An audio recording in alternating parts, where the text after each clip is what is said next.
নমস্কার বন্ধুরা, আমি সেই মশলা বানাবার কথা আপনাদের বলেছিলেন ধনে আর জিরে দিয়ে, সেইটা আজকে আমি দেখাবো। এই যে জিরে আর ধনে চটকে চটকে ভালো করে ধুয়ে নিতে হবে, তারপর রোদে শুকিয়ে নিতে হবে, খুব ভালো করে ধুতে হবে। এই যে আমি জিরে খুব ভালো করে ধুয়ে জল ঝরিয়ে তারপরে কুলোতে দিয়ে দিয়েছি। কুলোতে দেওয়ার চেষ্টা করবেন, কেন কি কুলোতে জলটাও ঝরে যায়, রোদে শুকিয়েও যায়। এরপর এই যে ধনে ধোয়া হয়ে গেছে, এই ধনেও জল ঝরিয়ে আমি থালায় দিয়েছি। আমি সব কিছুই ধুয়ে নেওয়ার চেষ্টা করি।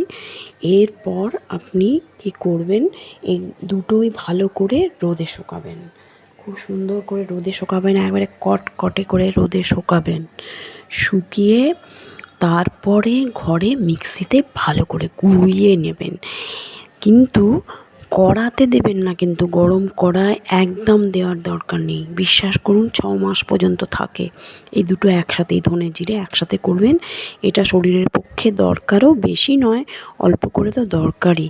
সেই জন্য আমি এই মশলাটা করে রাখি এবং বিশ্বাস করুন খুব সুস্বাদু খাবার হয় এবং এটা আপনার প্রচুর টেস্টি হয়, খুব তাড়াতাড়িও হয়ে যায়। আজকে তবে এইটুকু রাখছি, বাই বাই।